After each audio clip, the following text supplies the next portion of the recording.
السلام علیکم۔ میری طرح اکثر پاکستانیوں کو حضرت قائد اعظم رحمۃ اللہ علیہ کی حضور اکرم صلی اللہ علیہ وآلہ وسلم کی ذات سے عقیدت و محبت کے تناظر میں ایک ہی واقعے کا پتہ ہوگا، اور وہ یہ کہ جس وقت آپ اعلیٰ تعلیم حاصل کرنے کے لیے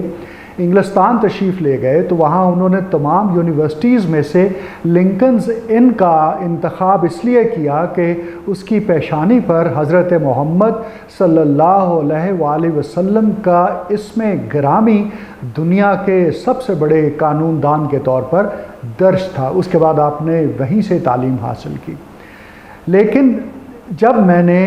محمد حنیف شاہد صاحب کی کتاب عید میلاد النبی اور حضرت قائد اعظم رحمۃ اللہ علیہ کا مطالعہ کیا تو معلوم ہوا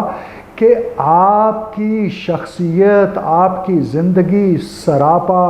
عشق رسول صلی اللہ علیہ وسلم کا ایک جیتا جاگتا نمونہ تھی۔ آپ نے نہ صرف یہ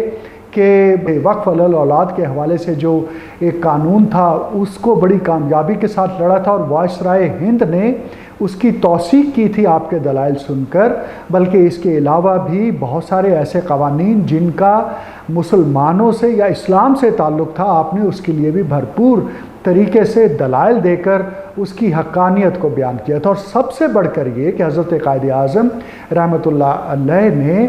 غازی علم الدین شہید کا مقدمہ لڑا، اور اس وقت کے جو ایک نامی گرامی مسلمان وکیل تھے انہوں نے وہ مقدمہ لڑنے سے انکار کر دیا تھا، کیونکہ ان کا خیال تھا کہ اس سے ان کی وکالت متاثر ہو سکتی ہے۔ لیکن حضرت قائد اعظم رحمۃ اللہ علیہ نے غازی علم الدین شہید کی جو رسول اکرم صلی اللہ علیہ وآلہ وسلم کے ساتھ عقیدت، محبت اور احترام تھا،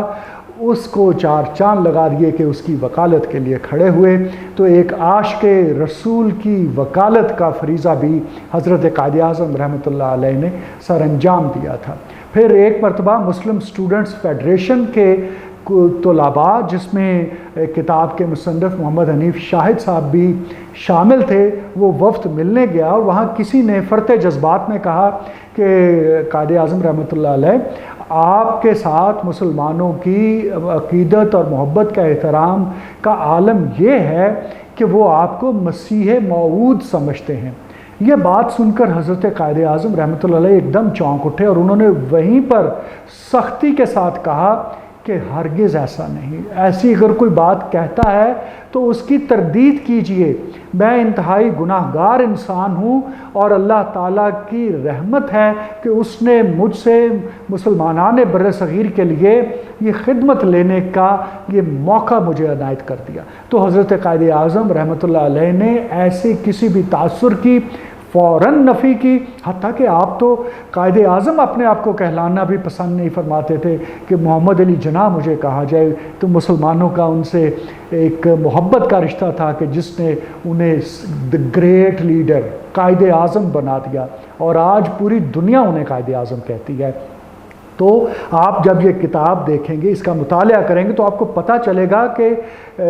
تقسیم سے پہلے بھی آپ عید میلاد النبی کے جلسوں میں شریک ہوتے رہے، پیغامات جاری کرتے رہے، اور اس کے بعد بھی 1948 میں بطور گورنر جنرل آپ نے کراچی بار ایسوسی ایشن میں منعقدہ عید میلاد النبی کے جلسے میں خطاب کیا، وہاں اس کو اٹینڈ کیا۔ تو اس کانٹیکس میں کہ آپ حضرت قائد اعظم رحمۃ اللہ علیہ کا حضرت محمد صلی اللہ علیہ وآلہ وسلم کے ساتھ جو محبت اور عقیدت اور احترام تھا، اس کی کیا کیفیت اور کیا نوعیت تھی، اس کو جاننے کے لیے عید میلاد النبی اور حضرت قائد اعظم رحمۃ اللہ علیہ کے عنوان سے محمد حنیف شاہد کی لکھی ہوئی کتاب کا ضرور مطالعہ کیجئے، جسے ادارہ نظریہ پاکستان نے شائع کیا ہے، اور یہ ادارہ نظریہ پاکستان کی شان ہے، اور اس کے لیے بڑے یہ اعزاز کی بات ہے کہ حضرت قائد اعظم رحمۃ اللہ علیہ کی زندگی کے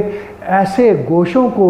لوگوں کے سامنے لے کر آتا ہے جن سے لوگوں کی اکثریت غالباً واقف نہیں ہے۔ اس کتاب کا لنک اس ڈسکرپشن میں جو نیچے آپ کو نظر آ رہی ہے اس میں دے دیا گیا ہے۔ وہاں پر جا کر اس کتاب کا مطالعہ کر سکتے ہیں۔ اگر کوئی آپ کو پریشانی دقت ہو تو ادارہ نظریہ پاکستان کے دفتر میں تشریف لائیے اور اس کتاب کو حاصل کیجئے، اور حضرت قائد اعظم رحمۃ اللہ علیہ کی حضور اکرم نبی کریم حضرت محمد صلی اللہ علیہ وآلہ وسلم کے ساتھ محبت اور عقیدت کے پھول چنتے چلے جائیے۔